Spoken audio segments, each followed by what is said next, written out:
Recently, I've been really in the mood for some Mario 64. I'd never actually played it for real. The last time I did was like a decade ago on an emulator, and the first time was when I was around like 10?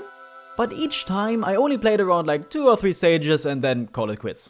But after seeing some videos online, I decided that it was finally time to give it a real go. And so, 3 weeks ago, I went into town and bought a used copy and finished it within a week. But I didn't make this video so I could review it, so you're not gonna hear my thoughts on the game or anything.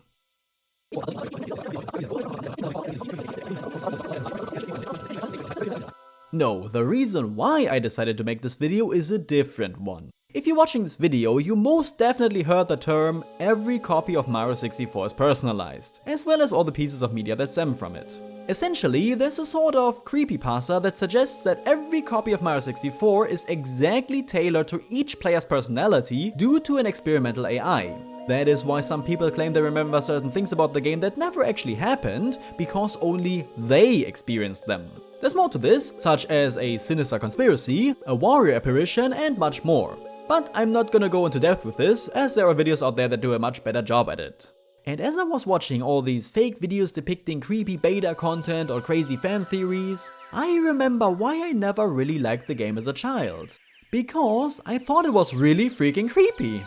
Yes, this happy-go-lucky platformer was just unsettling to a 10-year-old me. It just always felt so off for some reason. Maybe it was the fact that 3D games were pretty new to me at that point, but as I thought more about it, I realized there was more to it. And that's what I want to talk about today.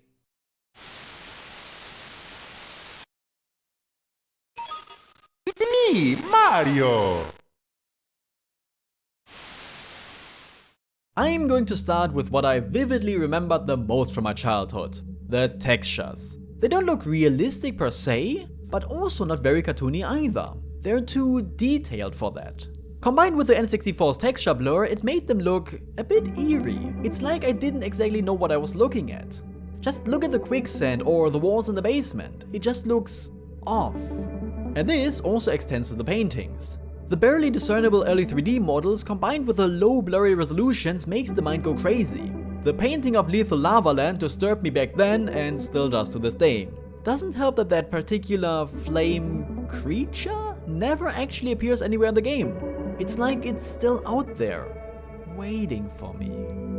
Another thing that just weirded me out as a child is the fact that all these stages are just kinda in nowhere. I know that's because actual skyboxes would have been too demanding on the hardware, but it's still very jarring to just be in some place in the middle of the sky or in a black void in the case of the slides.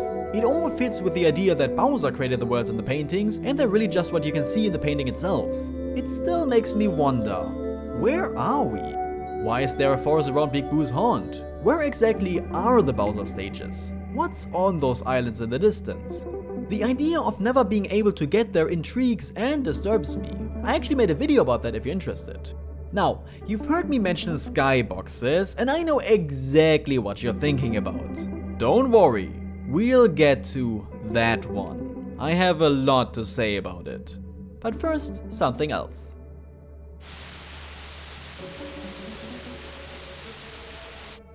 The combination of hardware limitations and early 3D continued to unsettle me when it came to character designs.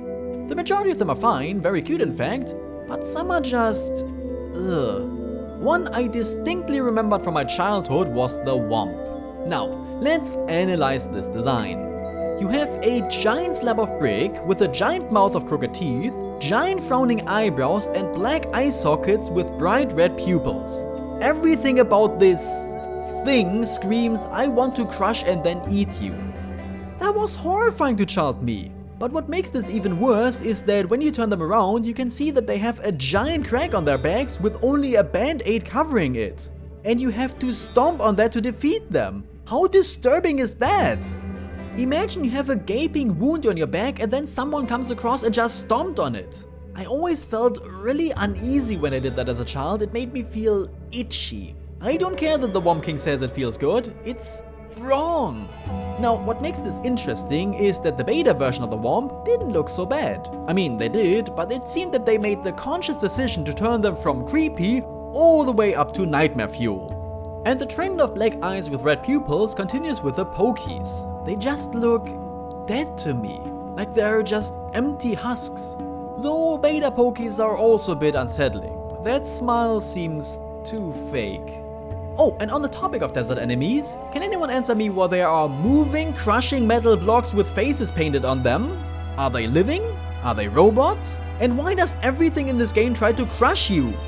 And I guess we're not leaving the desert just yet, because apparently there's also a boss battle in it. Giant sentient hands of bricks with lifeless eyes on them. Fun! I'm so glad that I never saw this as a child, because I would have had nightmares. Imagine you're just in a random dark tomb, you don't know where you are, not suspecting anything, and this pops out. Funnily enough, the sentient eyeballs were never that creepy to me. They're just kinda cute. The same actually goes for Nagi and the piano, they never really got a reaction out of me. Though I was spoiled on the piano beforehand, and I never actually encountered Unagi as a child. But what's worse than them are the snowmen. The black, empty eyes, the gaping mouth, even the platforms they're resting on just disturb me. It's like I'm looking at a ghost. And there's a giant version of them too? Why is Snow even alive? It's Snow!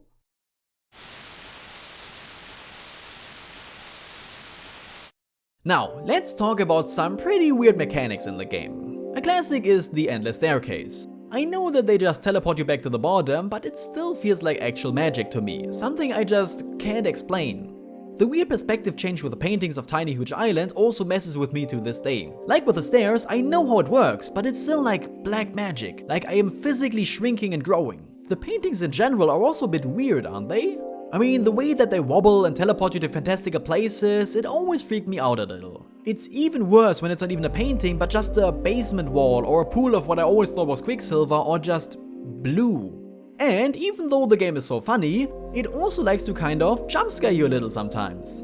Like when you approach the giant Peach painting, which then turns into a scary Bowser painting and the floor opens up below you.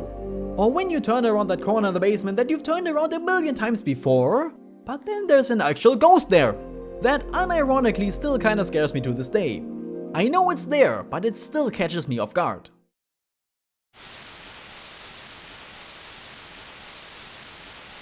Okay, it's time to talk about some genuinely horrifying things in the game. The biggest one of them, and which freaked me out as a child, is that Mario actually dies. He collapses on the floor, he sinks into quicksand, he chokes to death and actually unironically drowns, with his lifeless corpse floating in the water. There's no funny "Mamma mia, I did a whoopsie" fall off the screen here. No, he literally succumbs to his failing body functions. Sometimes they add a funny little scream, but sometimes it's just coughing and choking and then nothing. But the game also has some creepy implications, such as King Bob-omb being turned into the third cannonball after his defeat. His corpse is just rolling back and forth to eternity. And were those other two balls the previous kings?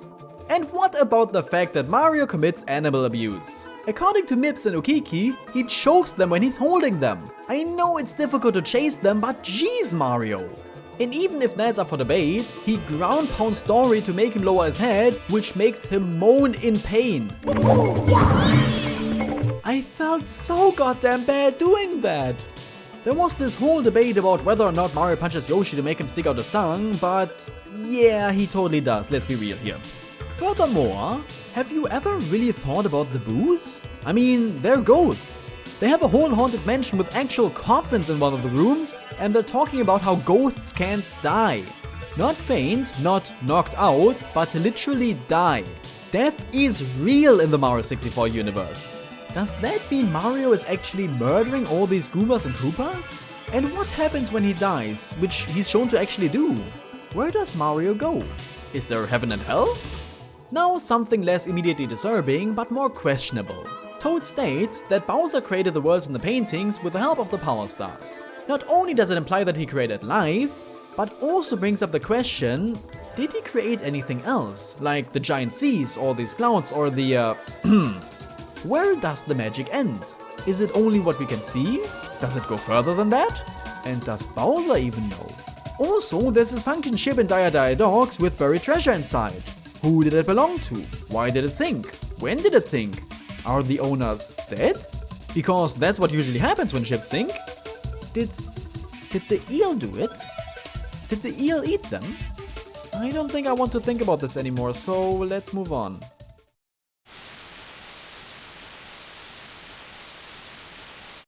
I didn't know where to put this, but it's something I felt really strongly about even as a child.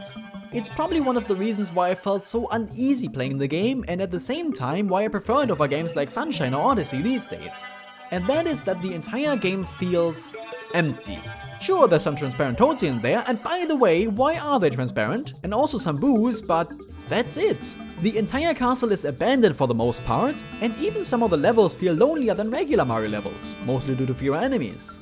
It made me feel very alone, melancholic, and also a bit watched. Like, there's a Yoshi on the roof, so who else might be out there that I don't know of? I guess the thought of being alone doesn't really disturb me. It's that I am not alone. But I do love being thoroughly freaked out, so I really do enjoy the game these days. Now, consider everything I just talked about. The creepy implications, the weird textures, the feeling of being watched, and the places in the middle of nowhere. And now combine all of it into one level. That would be Wet Dry World. And it's actually the main reason why I decided to buy the game after all these years.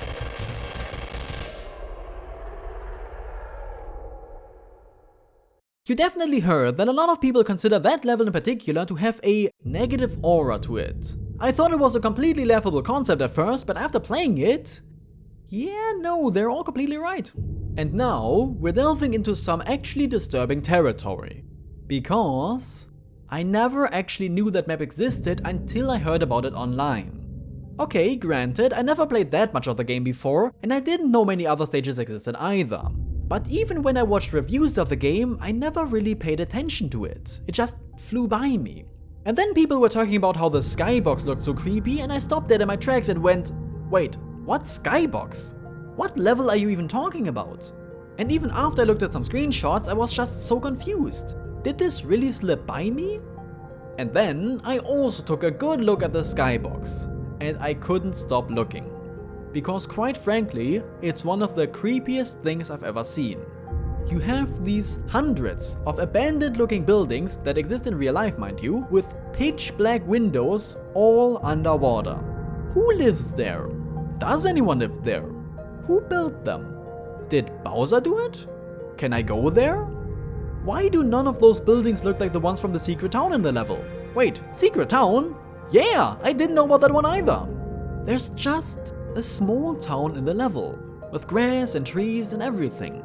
Now there's an obvious contrast. On one hand, you have the weird unstructured blocks and shapes of a typical Mario 64 level in the main part, but after going down a secret underwater path, that's not obvious by the way, you get to a secret town. And it just looks off, kind of unfinished. Very blocky buildings, and yet the designers were obviously going for a very distinct town look. The houses have windows and doors that you can't enter. There's a fountain of sorts and even a church tower or something. Like they wanted it to be more, but they couldn't achieve it. And again, who lives here? Does anyone live here? Why are there plants if the town is flooded half the time? Why does it look like a real place when actual sea creatures would never build houses like that? I mean, why do the buildings even have roofs? It's a town inside of a cave. Is it meant to be shut off from the rest of the map? Is that why the cage is there? Did I just unleash something? Also, I have no idea if I just imagined it, or if I was a bit under the weather in general, or maybe it was just the flickering of the CRT, but when I played that map, I actually felt nauseous and even got a headache, which usually only happens when I play VR games. And that happened every time I booted up the stage too. Something just isn't right with that level, I tell you. But that's exactly why I wanted to try it out, and my goodness did it not disappoint.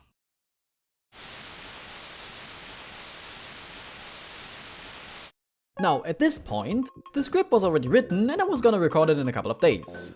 I was gonna talk about fan theories and hoaxes surrounding the game, but then the recent leak happened, and with it came many beta Mario 64 assets like levels, sounds, and sprites. And being the beta nut that I am, did I just call myself a beta nut? Anyway, I just had to include this somehow, especially because of the big emphasis on beta content in all those Mario 64 creepypastas. There's way too much content to talk about, and most of it doesn't even fit the video, so I'm just going to focus on the things I found the most interesting. And that is the beta levels. The first one is what seems to be an early version of Peach's Castle. And if I didn't know it was an actual level, I would say it was a fan creation made specifically for a creepypasta. Because look at it! The whole thing looks barely anything like a castle, more like a non-Euclidean nightmare right out of something like Quake. You just have random shapes with brick textures everywhere, but no windows, signs, doors, not a single sign of life. And it all floats in this black void of nothingness. Earlier I talked about stages being in the middle of nowhere, but this is something else. And what on earth is that weird blue shape on top of the castle? It looks like a giant dead swamp. Oh no. They really are using them to build structures. The next level is called Funhouse and it's... Are we sure this is from the leak? It looks like something out of LSD Dream Simulator. Colorful, unconnected textures in rooms that are way too big for Mario, and these weird drawings of landscapes and night skies on the walls and ceiling? It all feels so disconnected, like it was made for someone bigger than Mario, Peach and even Bowser. What is this, Dark Souls? Oh no, that one also featured paintings. There's also a developer playground stage, which I can't say much about, other than that the tightrope reminds me of that bit in Worm's Fortress. And the fact that you can stand on some air, but that other air burns you, wow what a sentence, gives the level a very Lovecraftian feel. Also, it just exists in yet another void. Also, there's kids screaming outside my window. There's always this air of mystery to beta and test levels. The developers obviously didn't put much thought into layouts or everything making sense, so they have this dreamlike aesthetic of different features that make no sense together. And that's why these levels give me the same feeling of loneliness and uneasiness. But that's not even all that was leaked. Of course, the biggest and most interesting part of all this was... Luigi. Yep, turns out that Alice Real 2401 was actually real, even if the date was just a coincidence and it was never actually planned by Nintendo. And that just kinda made me go, uh-oh. Because, and this sounds really stupid, but remember how earlier I said I had this feeling of not being really alone but being watched? Well, if Luigi has been there all this time, then what else has been there that we weren't aware of? Obviously there's nothing in the actual game that sits somewhere in the distance and watches us, but if Luigi was actually planned and somewhat implemented, then what else is real? I mean, Mario 64 was a huge jump in technology. It was one of the first 3D platformers and it introduced many revolutionary features like a camera system, 3D movement and large 3D environments. It was also unlike any Mario game that came before it, dismissing a linear progression in favor of open-ended stages which you can even skip entirely if you so desire.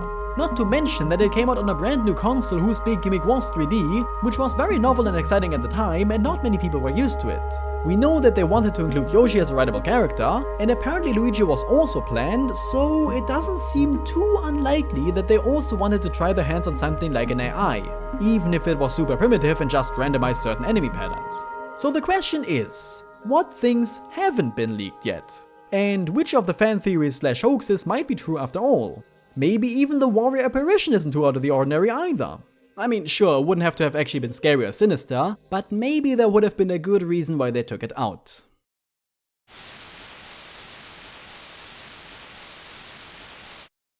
Describing all this, it really makes the game sound like a creepypasta. Mario enters an empty castle, has to jump into dreamlike worlds in the middle of nowhere, full of creepy creatures, and literal death is not only implied but directly shown. There's a stage that I didn't even know existed and which a lot of people agree makes them feel uneasy, and apparently some fan theories like Luigi being in the game turn out to actually be true. So really, the idea of there being more behind the scenes of Mario 64 doesn't really come out of nowhere in my opinion, and neither is it really implausible. Most creepypastas really go over the top with a premise featuring actual ghosts and hyper-realistic blood coming out of hyper-realistic eyes.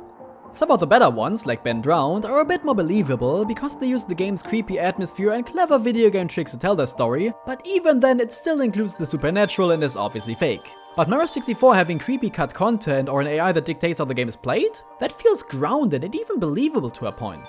Even if you don't fully subscribe to the idea, like myself, it kinda makes you wonder, if it's not exactly that, what if there's something like it? And that idea of uncertainty is what creates the best horror. You know, Wet Dry World doesn't really have a negative aura to it, it's just a video game level. And there's nothing weird about those empty skyboxes, they're just random textures. But then, why can't I shake this feeling that I'm being watched? Thank you so very much for watching this video, and a special thanks to my patrons: Wantrama, 404, Amara Lemur, ALR Snack, Critical Flaw, Frozen Spaghetti, House, Jacob Larson, John Woodhouse, Ken Videsar, Miki Googler, Oleg Andrev, Parafiction, Shuri, Sprinklehan, the Sad Boo, Tommy Hesto, and unfortunately, not as always anymore, Xenomite. If you liked this video, please let me know down below. It's been really long since I've written essays like this and it was a lot of fun. If enough people liked it, I might make some more, I already have ideas. And if you're interested in something different, I have a series where I don't review games, I interview them. Not the developers, but the games themselves. Go check that out if you like. But for now, I'd like to thank you very much for watching. Have a wonderful day and goodbye.